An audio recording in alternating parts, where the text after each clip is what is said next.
4, on se bagarre, on se bagarre.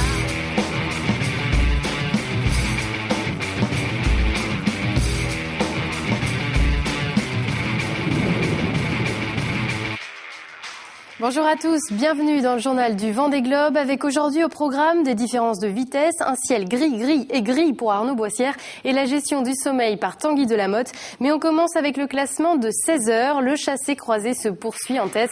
Aujourd'hui, c'est François Gabard qui a pris les commandes avec seulement 8 minutes d'avance sur Armel Lecléache. Jean-Pierre Dick est toujours en 3e position et son écart avec les leaders est sensiblement le même qu'hier, autour des 75 000. On retrouve ensuite Bernard Sam et Alex Thompson. Dans le trio de poursuivants, Jean Le Cam et Mike Golding sont toujours au coude à coude alors que Dominique Vavre est légèrement distancé. Aux 3 dernières places, l'ordre est inchangé avec Bertrand Debroc, Tanguy Delamotte et Alessandro Di Benedetto. Et on commence avec une image, celle du safran cassé de Javier Sanso sur Acciona. Il a probablement heurté quelque chose et son safran tribord est amputé d'environ 40 cm. Le skipper s'en est rendu compte ce matin après avoir empanné, mais heureusement la pièce continue d'assumer sa fonction. Pas d'inquiétude donc pour l'Espagnol.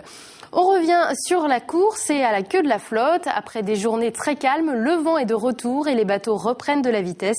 Une bonne nouvelle pour Bertrand Debroc qui, malgré ses occupations des derniers jours, est plutôt content de retrouver de vraies conditions de course. J'ai repris le rythme un peu plus course parce que là maintenant il y a 25-30 nœuds de vent. J'ai oublié les petits 2 journées de pétale où même le Suido est descendu à 2-3 nœuds, voire 1 nœud. C'est toujours un peu crispant, surtout que les autres sont à 20 nœuds. Mais bon, voilà, on s'y fait, on se dit que la roue va tourner peut-être un moment ou un autre. En tout cas, ça m'a permis de faire le tour de bateau, de profiter, de bouquiner, de lire, d'écouter de la musique, de ranger, de dormir, de cuisiner, de faire la lessive, de tout, d'être présent dans mon bateau et d'essayer d'être là avec lui et de l'entretenir surtout, parce qu'il aime bien qu'on l'entretienne ce petit bateau. Les conditions sont donc un peu plus musclées, les températures plus fraîches et le paysage a lui aussi un peu changé. Regardez à quoi ça ressemble à bord d'Akena Véranda avec Arnaud Boissière. Voilà l'ambiance des mers du Sud. Ah, ça mouille un peu dehors. On va faire une tentative pour regarder complètement dehors. Il fait gris, il fait gris, il fait gris. Il fait gris. On est constamment à 20 nœuds. Et c'est plutôt joli. C'est plutôt assez prodigieusement joli. Et les skippers sont tous un peu maussades dans ces mers du Sud. Jean Le Cam, qui surveille de près ses 2 compagnons, Mike Golding et Dominique Vavre, vient d'échapper de justesse à une dorsale. Pour expliquer rapidement de quoi il s'agit, c'est une extension d'anticyclone, donc un axe de haute pression où les vents sont faibles et instables. Jean Le Cam l'a donc évité, mais il n'est pas totalement satisfait pour autant. J'ai eu chaud aux fesses, on va dire. Pour pas dire mieux, avec la dorsale, moi je m'en sors et je pense que Mike il devrait rentrer droit dans le talbec quoi. Donc mais je pense pas qu'il arrivera à passer derrière donc au final on verra. Il y en a un par contre dans les tours flingueurs là qui est flingué un peu, c'est mon petit homme là purée. Les pauvres, il est à 3 nœuds 6, c'est pas fini en besoin.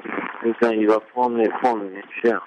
Je te dirais que je vais pas pleurer parce que c'est un peu agaçant. Nous, on marche à 10 nœuds depuis 15 jours et les autres devant, ils marchent à 20 nœuds, donc c'est un peu énervant.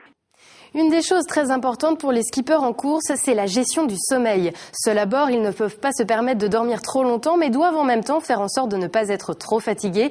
Pour ça, chacun fonctionne à sa manière. Tanguy Delamotte nous fait part de sa méthode. C'est un rythme qui est un peu perturbé parce qu'on change tellement rapidement de fuseau horaire que le soir, il faut se coucher tôt. Il faut se coucher tôt parce qu'on va vite vers l'est et du coup, on finit... Moi, je préfère dormir quand il fait un peu sombre. En fait, je dors au maximum 1h30 et mon réveil, il fait pas plus d'1h30. Donc je dors 1h30, 3 ou 4 fois par nuit. Et puis, en général, j'arrive à faire une sieste dans la journée. Donc je suis entre 5 et 7 heures par jour. Je suis plutôt assez reposé et le rythme est assez agréable. C'est la fin de ce journal du Vendée Globe. On se retrouve demain pour le 33e jour de course. Bonne soirée à tous.